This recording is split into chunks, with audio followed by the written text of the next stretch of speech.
আমরা সহজে কেউ বারবিকিউটা বাসায় করতে চায় না। যদি ভালো না হয়, যদি খাওয়া না যায়, আমরা এই চিন্তা করি যে আসলে বাহিরের মতো বারবিকিউ কি আমরা করতে পারবো? আর বারবিকিউ করতে তো অনেক কিছু লাগে। আমাদের চিন্তাভাবনা সবসময় এরকম থাকে। আসসালামু আলাইকুম, আমি মাহি, আপনাদের সবাইকে স্বাগত মাহি রান্নাঘরে। আজকে আপনাদের বাসায় থাকা কিছু উপকরণ দিয়েই দেখিয়ে দিব খুব সহজে কিভাবে মাছের বারবিকিউ করতে পারবেন। আমার কাছে যেহেতু রুই বা অন্য কোনো মাছ ছিল না, যার জন্য আমি তেলাপিয়া মাছ দিয়েই বারবিকিউটা করে ফেলেছি। এখন আপনারা ভাবতে পারেন তেলাপিয়া মাছের বারবিকিউ এটা খেতে কি ভালো হবে? অবশ্যই ভালো হবে। এখানে আমি 4টা মাঝারি সাইজের তেলাপিয়া মাছ নিয়ে নিয়েছিলাম, সেটা কুটে ভালোভাবে পরিষ্কার করে নিয়ে নিয়েছি। আপনারা চাইলে একটু বড় সাইজও নিয়ে নিতে পারেন। আমি একটু মাঝারি সাইজ নিয়ে নিয়েছিলাম। এখন সেটা পরিষ্কারের পরে এইভাবে চাকু দিয়ে একটু কেটে কেটে নেবেন। আমি এইভাবে কেটে নিয়েছি, আপনারা চাইলে আর একটু বেশি কেটে নিতে পারেন। একটা জিনিস খেয়াল রাখবেন, এমনভাবে কাটবেন না যেন ভেতরের যে কাঁটাটা থাকে সেটা সহ কেটে যায়। আমি সবগুলো মাছই এইভাবে কেটে নিচ্ছি।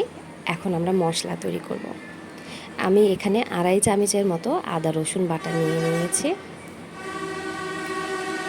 এখানে নিয়ে নিব 2 চামচের মতো মরিচের গুঁড়ে। আপনাদের বাসার মরিচের গুঁড়ে ঝালটা যদি একটু বেশি হয়ে থাকে তাহলে ঝালটা একটু কমিয়ে নেবেন। 1 চামচ হলুদের গুঁড়া নিয়ে নিলাম, 1 চামচ ধনিয়া গুঁড়া, 1 চামচ ভাজা জিরের গুঁড়া, 1 চামচ নিয়ে নিয়েছিলাম চামচ দিয়ে দিয়েছিলাম গোলমরিচের গুঁড়া, স্বাদ মতো লবণ, আর লাস্টে দিয়েছিলাম 2 চামচ বারবিকিউ মশলা।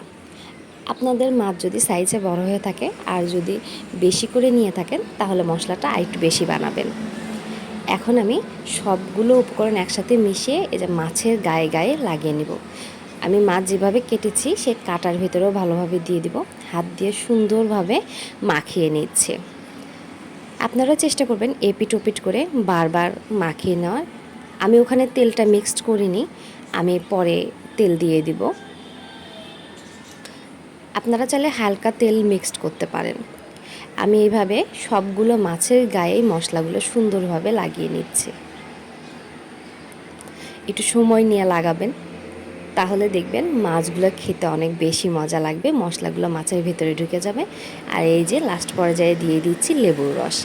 এই লেবুর রসটা অবশ্যই দেবেন, দেখবেন মাছে কি পরিমাণে একটা মজা চলে আসে। লেবুর রসের কারণে একটা টক টক ভাব আসবে। আর এই যে আমি একটা প্যান নিয়ে নিয়েছি, সেখানে তেল দিয়ে দিয়েছি। চেষ্টা করবেন সব সময় বারবিকিউ করার সময় তেলটা একেবারে কম পরিমাণে দেওয়ার।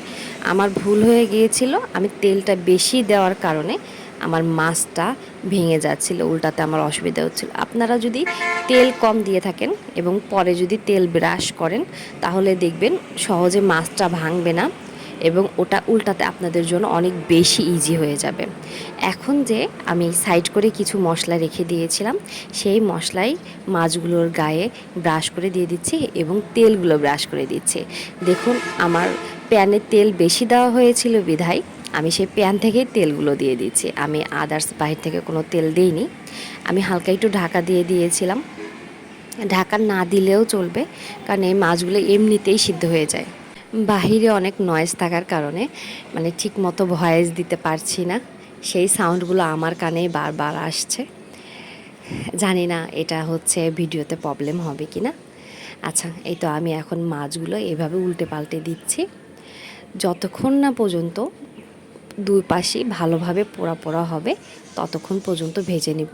আর এই তো বারবার আমি তেল আর মশলাটা ব্রাশ করে নিচ্ছি। আপনারাও চেষ্টা করবেন বারবার তেল আর মশলাটা ব্রাশ করে নেওয়ার, তাহলে দেখবেন এর স্বাদ অনেক ভালো লাগবে।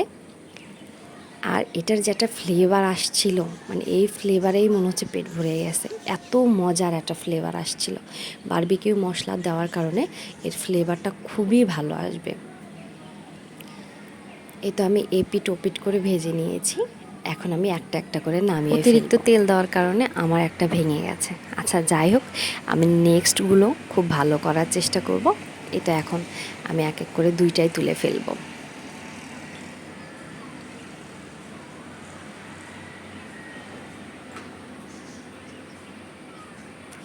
একটু সাবধানে নাড়বেন। আমার নাড়াচাড়াতেও একটু ভুল হয়েছিল হয়তো বা সেই জন্যই ভেঙে গেছে। এটা নেক্সট আমি আগে 2টা দিয়ে দিচ্ছি।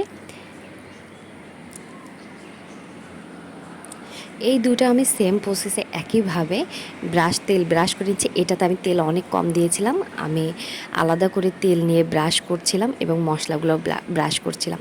আমার এই দুইটার একটাও ভাঙেনি, এত সুন্দর হয়েছিল মাশাআল্লাহ। আপনারাও বাসায় এইভাবে ট্রাই করে দেখবেন। আর শেষমেশ একটু লেবু রস চিপে দেবেন, এভাবে পরিবেশন করবেন, দেখবেন খেতে কতটা মজা হয়। সবাই বাসায় তৈরি করবেন। অসংখ্য ধন্যবাদ। আল্লাহ হাফেজ।